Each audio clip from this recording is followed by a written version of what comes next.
Je pense que venir globalement dire que la colonisation était un drame pour l'Algérie, c'est pas vrai. La colonisation, c'est bien entendu des heures qui ont été noires, mais c'est aussi des heures qui ont été belles. Nous n'avons rien à nous faire pardonner. Rien du tout. Rien du tout.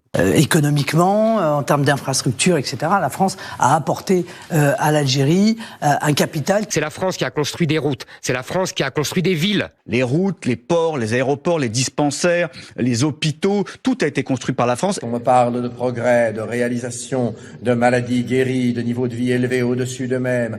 Moi, je parle de sociétés vidées d'elles-mêmes, de cultures piétinées, d'institutions minées, de terres confisquées, de religions assassinées, de magnificences artistiques anéanties, d'extraordinaires possibilités supprimées. Il y a eu des ponts, etc., des chemins de fer, des écoles, etc., etc.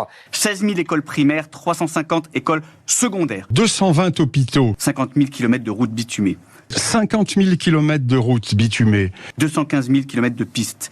18 000 km de voies ferrées. 18 000 km de voies ferrées. On me lance à la tête des faits, des statistiques, des kilométrages de routes, de canaux, de chemins de fer.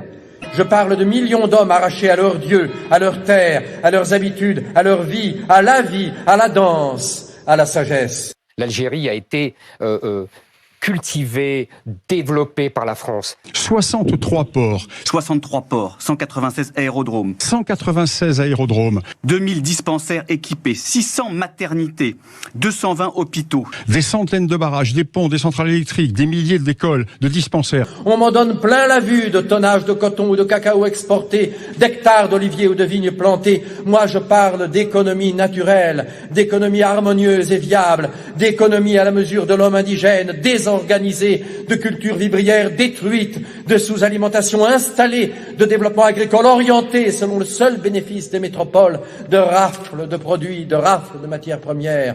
Je parle de millions d'hommes à qui l'on a inculqué savamment la peur, le complexe d'infériorité, le tremblement, l'agenouillement, le désespoir, le larbinisme. Pour ma part, je fais l'apologie systématique des civilisations para-européennes.